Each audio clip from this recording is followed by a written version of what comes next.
Young carers are not a new phenomenon, but the recognition of their responsibilities and support has been developing over the last decade. The Children's Society Young Carers Initiative has been working with young carers for over 13 years to influence the policy and practice that supports them.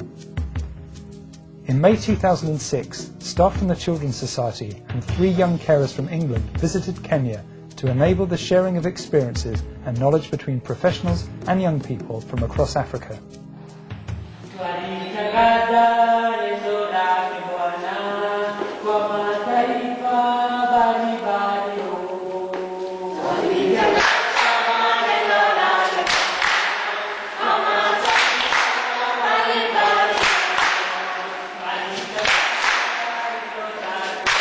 The symposium was organised in Nairobi, Kenya for practitioners and policy specialists from the UK and East, West and South Africa.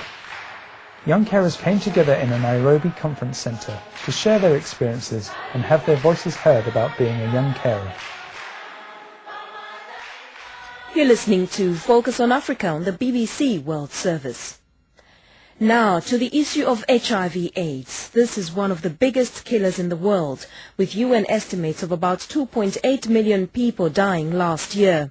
A new UN AIDS report released today says that Africa still remains the epicenter of the epidemic, and with so many adults dying of the disease, children as young as 5 are having to assume the burden of caring for their siblings and other relatives.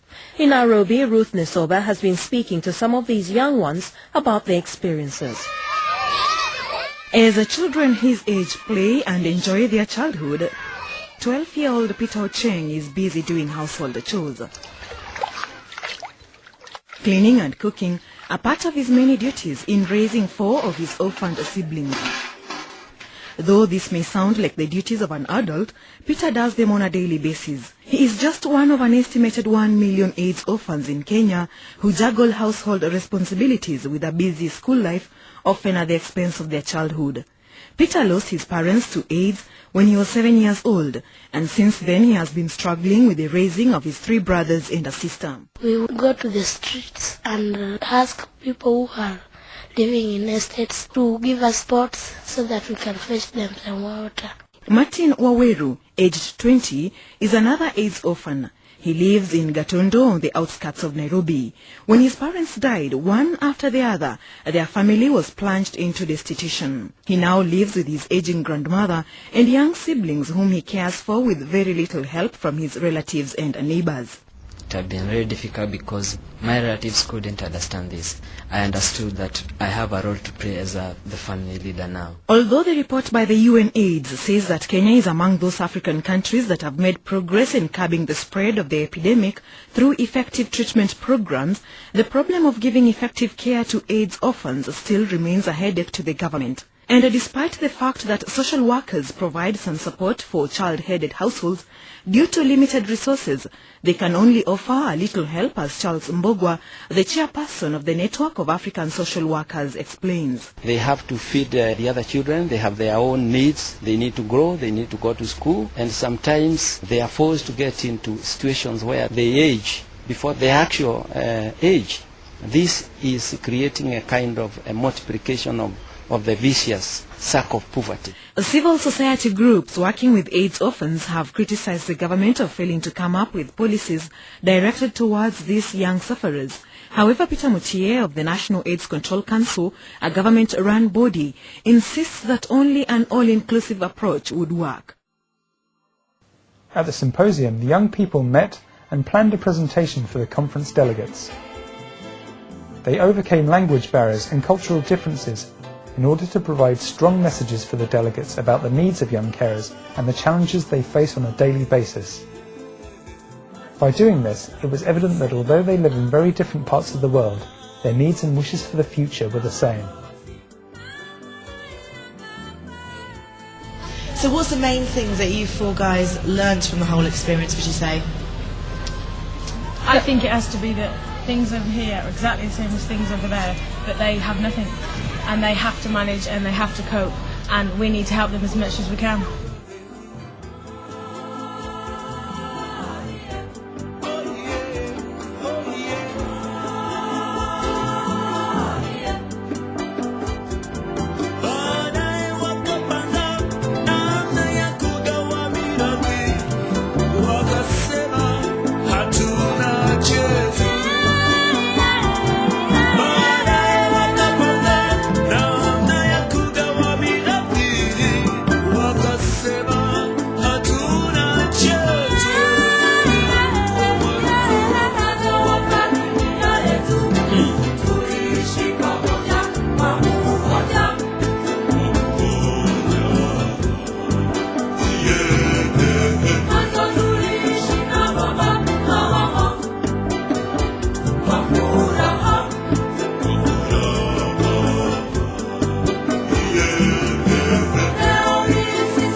Jakarta.